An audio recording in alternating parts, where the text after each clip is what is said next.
Welcome back to another episode of the Resellers Mindset Podcast. My name is Mike, also known as the Used Book Guy on YouTube, along with my friend and fellow full-time reseller, Johnny B. We help people start and grow their reselling businesses from the ground up. We also have a weekly Zoom call and private Discord for all YouTube members. Head on over to youtube.com/usedbookguy to join the channel and gain access to the full-length podcast, Zoom call, and private Discord today. Let's get into this week's episode. What is up, everybody? Welcome into another episode of Resellers Mindset Podcast. Mike next to Johnny today. Today's topic is going to be a fun one. We are going to talk about, is it really true, Johnny, that you can get banned on Amazon for one single item? A lot of resellers usually start on other platforms besides Amazon. Always hear the horror stories of, well, I don't want to go sell on Amazon because there's a risk of getting banned on Amazon for one single item. So I'm going to jump in first, and Johnny's going to take over here and just answer the question. Can you lose your account on Amazon for one single item? The answer is yes. We'll dive a little bit more into it, but I'm curious, Johnny, your thought process when you were coming from eBay to Amazon, the risk, the scary Grim Reaper knocking on your door, the chance of that happening every single day. Like, what was your mindset going into it? And like, are you still worried like on a daily basis that you're going to lose everything? Yes, and to the daily basis, going to lose everything. Also, yes. Um, I think the fear of your livelihood on what we do when we're dependent on somebody else's platform, it's always at risk. I don't care what platform you're on, whether it's Amazon's, eBay, Macari, Posh, Etsy, whatever. You have to play by their rules. And if they feel justified or unjustifiably so that you are not, they will issue you not even a 2 weeks notice. You're just gone. Bye bye. Thank you for your, or they don't even give you a thank you. They they just say, you know what? You've been bad. We don't want bad people here. See ya. That's how it works. And yeah, it's scary, but if you get caught up in that and get absorbed into that, and I see this a lot with news sellers. They're terrified. They are shaking in their boots. But it's just a matter of following the rules, and the odds of it happening is not 100% that you're going to be safe, but they are much, much lower. Um, and in the back of my mind, I'm like, well, do I have a job today? Let's log on. Okay, still good. Let's get to work. Let's get to work. We got work to do, Mike. That's so funny because it's so true. Like, I personally, I don't have that mindset anymore. Like, sure, it could happen, but I know there's ways, as long as you don't do anything that's like absolutely against, terms of service within Amazon. But like, you can get jammed up. You have to understand the risk with Amazon. And for those that, hear the horror stories and maybe don't sell on Amazon, so say, for example, you want to sell I don't know, we'll do two different examples. So I'll do the book one first. Everybody knows textbooks. Textbooks are the riskiest media items you can sell. A lot of larger textbook companies, Cengage, Pearson, McGraw, the big ones everybody knows, right? They all have lawyers on retainer. And what happens is they go in to their new best-selling textbooks that they're selling millions of dollars of every single year to college kids. And if there's somebody like me or Johnny on the listing, even though it's a used textbook, you still don't have the rights to sell that item.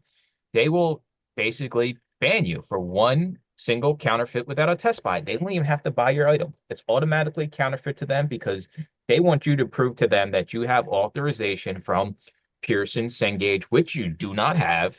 99.9% of people do not have that, and they hold your account hostage. So they tell Amazon, I don't want Johnny on this listing unless Johnny comes directly to me and speaks with me. So what happens here? Johnny says, well, I still want to sell on Amazon. So he reaches out to the lawyers and they say, well, Johnny, we see you're doing six figures a year. So we're going to need a $20,000 check from you. And then we'll think about lifting that mark on your account so that you can sell again. So that is the book example. Yes, this happens. Yeah, I mean, I'm in a lot. I'm not in all of the book selling communities, but I'm here to tell you on a weekly basis, there's somebody that loses their account over one book. And I mean, can you blame them if you're new and you send something in? You don't have the funds to go pay off the textbook company. And who's to say it doesn't happen again? Doesn't happen again. And it's the same way when you sell new branded products.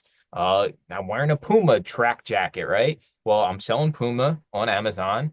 And Puma all of a sudden says, well, we don't want Joe Blows selling our, Puma gear. We don't know if it's real. We don't know if it's counterfeit. It affects our customer, our brand image. So we don't want nobody selling it no more. So they take everybody down, same type of situation. Counterfeit without test buy. If you have thousands, tens of thousands of dollars invested, you're up the creek without a paddle. So there is a lot more nuances, and it is kind of scary, but there is ways to mitigate risk. But for some reason, we don't want to, we're so greedy to make that extra money. I mean, think about it. One book, Johnny, one stupid book, even if the profit's three, four, $500, you lose everything for that $500. You got to be out of your mind. Why not mitigate the risk? And there's ways you can still make money on that. You can sell it to companies that will sell it on Amazon that have the authority to do it. You don't personally have to do it. So I struggle with this idea whenever I see somebody that gets jammed up for selling a textbook because I've been saying it now for over a year and I sound like a broken record. Just don't do it. Pass the risk on to somebody else. But we can't get over that initial mindset of, well, I need to make this $200 today. And then you don't realize, oh, all of a sudden you're gone. You wake up, like Johnny said, and there's a big orange bar that says your account has been deactivated. And you're like, boom, gone out of everything. Right. And it's not worth a singular item. And then here's the fun thing how that works usually. They want a paper trail. So you go to your distributor, either you have an invoice, you ask for an invoice, give it to Amazon, and Amazon will come back at you. Okay, great. Now we want your distributor's invoice. And that's where you get kind of screwed. Yeah. Because nobody wants to give up their source, really. Yeah, Um, and even that, well, like most people that sell on Amazon, they're just going to retail stores or thrifting. So yeah. that shit don't cut it on Amazon land. They want actual, like Johnny said, sure, you got your invoice. Well, what about your supplier's invoice? And then Yep. what about your supplier's invoice?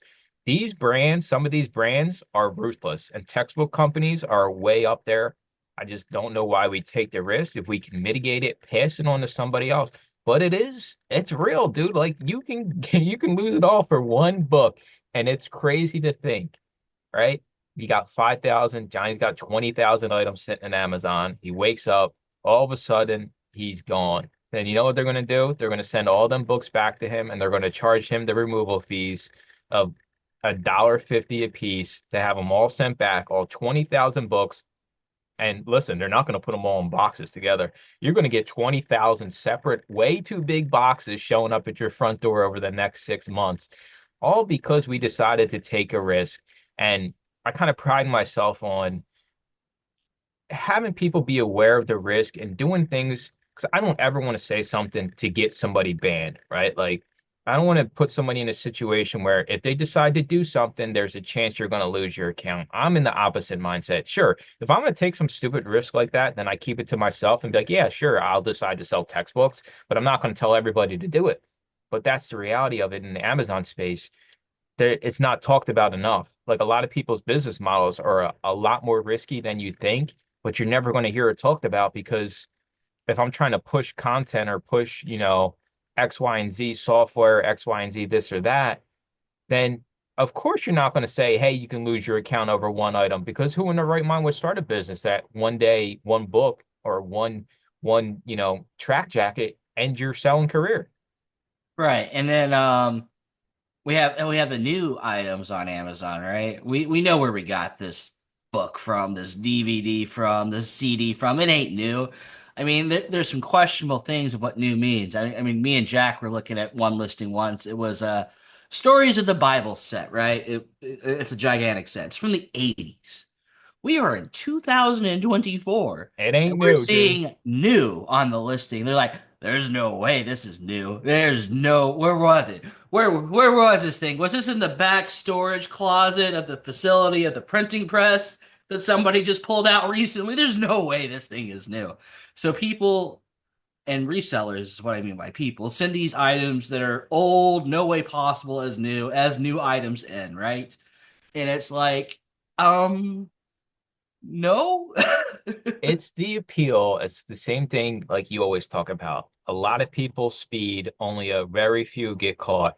So we live in this realm of, well, I see everybody else doing it. Like everybody, there's still plenty of people we have over in the group that sell textbooks, right? I'm just like, you do you, right? Like, oh, well, I've been selling textbooks for 30 years and I never got jammed up. Well, guess what? That one time you do get jammed up, don't come crying to me. Like there's ways, in my opinion, where there's always risk. I'm not sitting here saying you can have an Amazon business with zero risk of ever getting banned.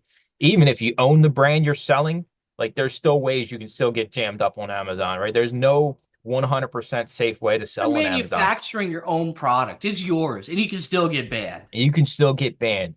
But I think there are ways we can heavily decrease this risk and not be, don't let it scare you. Like I think to myself, like if I never jumped into Amazon and like I still was the everything eBay seller, like how different my life would be. So like I understood the risk, and as times pass, like Amazon, it's kind of like seasonal, right? They'll like things change within Amazon, what they're cracking down on, or this new publisher or this brand is now gating all their products. So it's an ever-changing like market out there when it comes to account safety and account health. But you can avoid a lot of this stuff, but we're so greedy for Yeah. that profit, man, for that bolo that we're willing to just bet it all. Roulette wheel spinning around. All my money's on number seven. I got a 1 in 36 chance or whatever it is of it hitting, and it's not going to work out. I feel like it's if you're familiar with the Bible, the apple, the knowledge tree, and it's the temptation, right? So here's the analogy of a reseller. We're scanning all these books, $2 profit, $3, $5 profit, and then bam, here's $150 profit. What is it? You flip it over. It's a textbook. You have it in your hand. Do you send it in? It's right there. You've been scanning crap all day. And here's this precious little gem, $100 plus profit book. Yay! Do I put it in the box, Mike? Do It's I put evil. it in the box? It's evil. You're 100% correct. It's evil that the most profitable books usually are textbooks, but there's the one thing that can kind of just get you shut down in a day. So what's up, Amazon sellers? We wanted to take a second to talk about GoToLister, the software me and Johnny both use to list and manage our inventory and grow our businesses. With the fastest listing speeds out there and built-in profit analytics, it's a no-brainer. Easily and quickly have items available for sale using 2D barcodes and get more for your items with its built-in smart pricing. Make sure to check out the 30-day free trial at gotolister.com/Mike or using the link in the description below. I asked myself, like, how much in profit does that one textbook and what's the risk, right? So like if I run it through, like, they got things now where you can check if it's how often it is counterfeited. So like if it's a highly counterfeited textbook and I'm thinking to myself, man, I got to put this in a box and send it. And there's like a 50-50, maybe even higher chance I lose it all. Like, how much in profit does that one textbook have to be? It's got to be six figures for me. It's got to be six figures. But yet, here we are sending in $10 profit textbooks that run you the risk of losing your account. When I'm sitting here telling you it's got to be probably $250,000 profit textbook for me to send it in. Yeah, it's that. Well, here's a year's salary for them to forgive me for my sins, and I go sell on another platform, kind of money. Yeah, exactly right. It's got to be big money. Um, but no, it's the temptation's so bad because you're getting all these low margin profit books, and then all of a sudden, bam! Here's the big winner of the day. It's a textbook. It's hard for it to leave your hands. It is, and you have to set it aside and decide what else you're gonna do with it. You're gonna send it to a textbook company. You're gonna send it to a buddy of yours who's decided to play that risk. You're gonna try to sell it on eBay where they're a little bit more forgiving there. And speaking of eBay, eBay does have veros, which are verified rights owner thing. Like, yo, I'm the owner and I do not verify this is real. You can get a couple of those before they ask to show you the door with security and all that. And but it can still happen on eBay if you do it enough. If you get 4 or 5 of them back to back, ooh, that's a bad time. Sometimes it's just a cease and desist, like, just take your listings down. Other times it's like, nope, you're gone. Bye. You see a little bit more prevalent in clothes because clothes are counterfeited, just like books. But I've taken a look at the Vero list. There are book publishers on that list. So if you're selling books, textbooks on eBay, you may want to take a look at that list. Just saying. I hate to tell people too, like, you know that book's real, right? Like you went to the local bookstore and bought it, or you even went into like the Cengage bookstore if they had one and literally bought it. They don't care. Nope. It is not their responsibility to care about you. They're protecting the rights. That's what they get paid to do. They're on retainer to do. And guess what? Amazon has to protect themselves as well. So you might think Amazon's a big bad wolf. Well, they don't want the liability of selling counterfeit goods because then it falls on to them, right? Like, does eBay require you to get insurance at any single point in your business, like Amazon does? Um, Not how you think, but if you're selling high ticket items, it has to go through that eBay vault thing, like with shoes and Yeah, yeah, watches and yeah. stuff. Like I think it's like 2,500, maybe $5,000 in value. Um, and eBay is wanting to verify that. However, the verification program, they will, if it fails their verification, bad things happen. So you got to be careful what you're actually sending in to these people to get verified. It's not like they're verify. Well, people think of it as they're going to authenticate it for you. And no, yes, they are, but they will give you a naughty warning. Don't send us counterfeit stuff again. But they bad things can happen to your account too if you're just sending them like boxes of counterfeit stuff too. So, but again, eBay's a little bit more forgiving than I think Amazon is. Oh And yeah, dude. It ain't even close. right, at least with eBay, you have a chance to talk to a human, even if it's through a chat program. Amazon, I feel like it's botitized. Like all the robots are making all the decisions. No human beings making the decisions. I don't think. I could be wrong on that.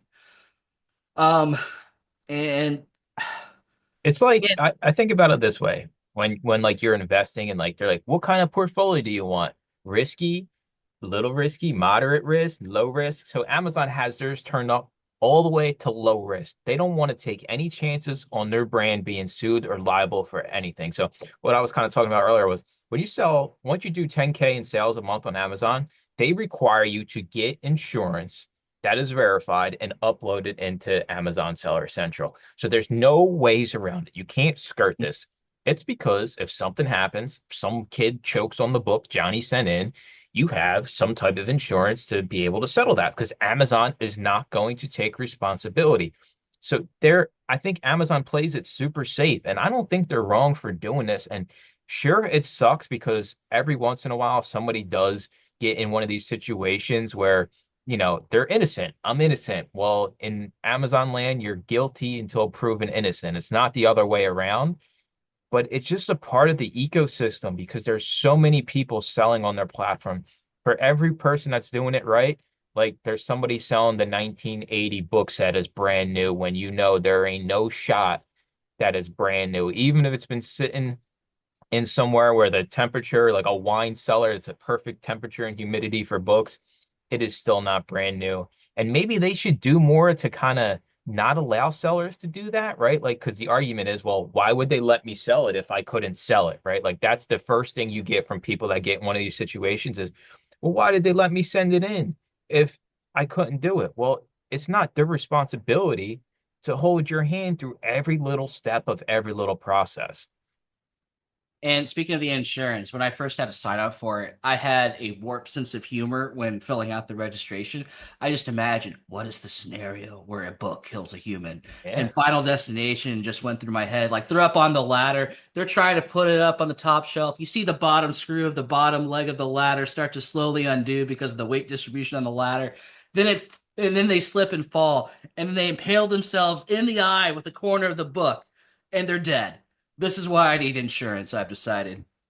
It's and they actually check it, like they actually run it through consistently. So like you have to actually have valid insurance. eBay does not require sellers to have business insurance. No. So that's it's just a different ball game on Amazon. And I don't want it to turn, people away from selling on the platform, right? Because it's changed my life. If my business existed on eBay, it would be a whole lot different. Maybe it'd be better. It'd probably be worse if I had to just take a guess. It'd probably be a lot worse just because I know the workload that goes into eBay. I know the hours you have to put in, the processes you have to build. So for me, it was 100% worth the risk. And for me, It's the reason I still probably mainly do social media and YouTube is to show people that you can do this for years and years. You can make a career out of this as long as you're willing to mitigate your risk as much as you possibly can. That's all this comes down to. I want to have the less riskiest portfolio out there on Amazon so I don't get myself in one of these situations. Sure, if I do, there's ways you can get out of it, right? You can hire a lawyer, you can pay thousands of dollars to write a POA, SOPs, everything like that. So there is a way out. Some cases, as long as it's not like a flagrant violation of, terms of service, you can get your way out. But most people that wind up in that situation, they don't know where to start. They don't have the capital to kind of get themselves out of it. And it's tough, man. And it is, Johnny said it can be scary to think every day, one day you're here, the next day you're gone. But I mean, that's anything in life, right? Like you walk out and a bus comes out of nowhere, final destination style, and that's the end of the line for you. Right. I mean, and it's just where you go from there. And well, not in the death scenarios. Like if you come in and your SOL platform no longer wants you, well, you probably go sell on another platform. That's what most people do. Most of them just swing into eBay and they hate it and they try to find something else they could do. But no, I mean there are plays to be made, and it sucks. It's like starting over essentially, right? I mean, you may have the supply, you may have a pile of books or media in front of you to deal with. Okay, well, let me play the reseller roulette platform wheel. Macari, let's go there. Fine. Macari doesn't work out. Well, you try. Okay, do the wheel again. Etsy. Okay, let's go try Etsy. You try all these things until you find something that works. If your platform of choice gives you the your less than 2 week notice, well, there's no notice really. You're just gone. I But don't think people realize this though, because that's normal jobs too. yeah, Because most states are at will employers. So that means you can show up to work today and they can say, "Hey, Johnny, I don't like that hat you're wearing. You're fired." That's all you can do. You're out the door. yeah, we're gonna need your lanyard. You know that company shirt you're wearing. Oh, and that cell phone. We're gonna need that too. Fun story. We're going off the rails here. When I left CVS, it was around Halloween time, and we had like those standing skeletons. So I put my CVS shirt on and I pinned my name tag on them. So the skeleton had store manager Mike's name tag on them. But yeah, like we think, oh, resell one day you're here, one day you don't have an account anymore. It's the same with any other job, right? So as Yeah. long as you understand the risk, understand how to play the games, you can use this to your benefit. You can make a lot of money. You can prepare for the worst case scenario. You think, I wonder, there's got to be somebody out there, and hopefully they somehow listen to this podcast and they reach out to me. I want to talk to the reseller that's been banned on every single platform, Oh man. all of them. I mean, I don't want to name names on the recording, but I got a short list of possible people that have been banned on every I platform. mean, every single platform, and I just want to hear their reselling story and what got them jammed up. I mean, when we had Tech on, he talked about, getting his ban on Amazon for a board game. That it's And he's scary. the most above board guy there is. He takes zero risk. That's what I'm saying. Like, and he's like, yeah, I got the Target receipt. They don't care, right? Like, they don't care. You Yep. can buy it from Amazon. It's the brands that are cracking down on this type of stuff. And Amazon is always going to side with the brands because they don't want the liability. You wouldn't either if you had a reselling platform. You wouldn't want random dudes like me and Johnny selling your stuff, especially in used condition. Who knows what type of condition people are sending stuff in because I've seen TV shows like Hoarders. I've seen plenty of resellers' garages on YouTube.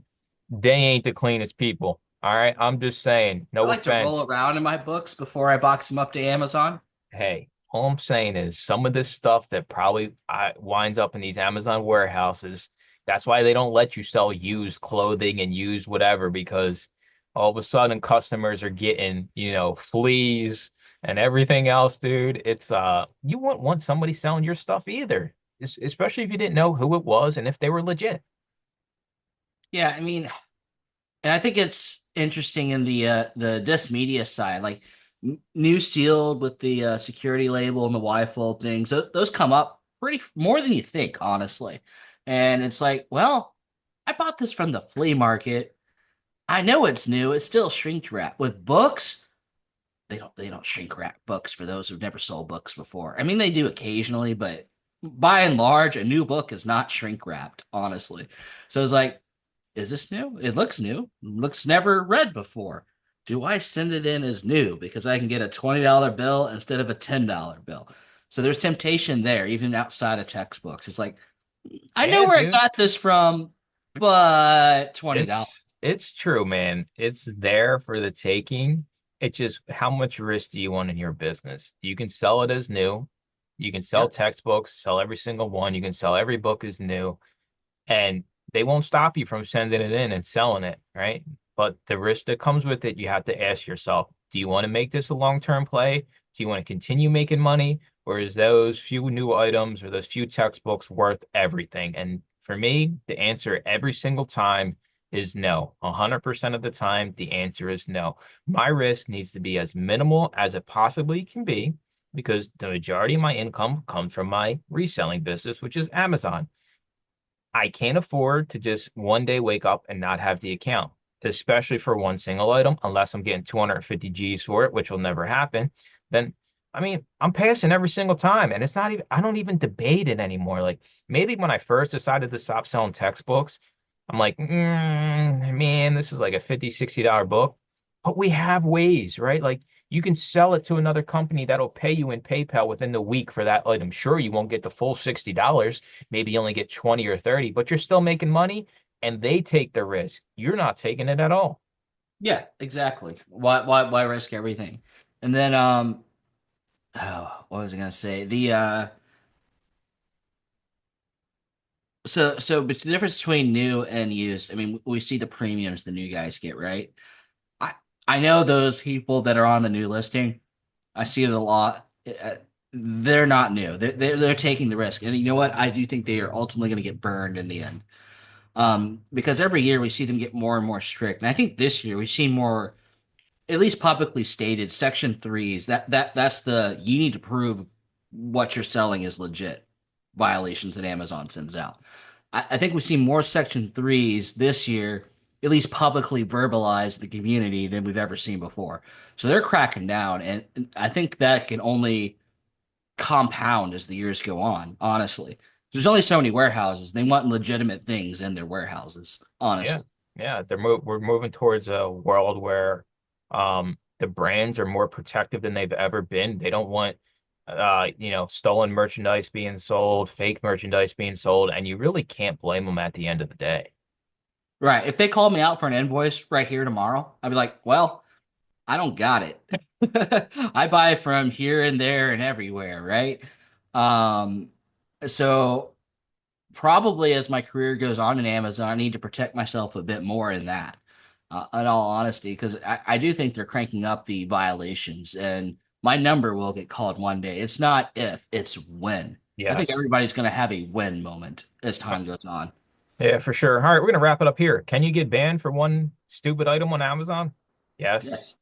Are there ways you can kind of mitigate that risk? 100%. Will you ever be 100% safe? No, but this is a part of it. I mean, Johnny even said on eBay, it's the same thing. You understand what your risk tolerance is, regardless of what other people are doing. I can't say that enough. Just because you see Joe Blow selling Nike, selling textbooks, doesn't mean it's a-okay for you to do it. You don't know what kind of supplier they have. You don't know what kind of invoices they have, what kind of bankroll they have if they do have to hire a lawyer. So just keep that in the back of your mind.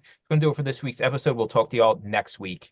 Thanks for listening to another episode of the Resellers Mindset Podcast. Today's full episode and all previous episodes are available to all YouTube members, along with the weekly Zoom call and private Discord. Head on over to youtube.com/the used book guy and consider joining for as little as $2.99 a month.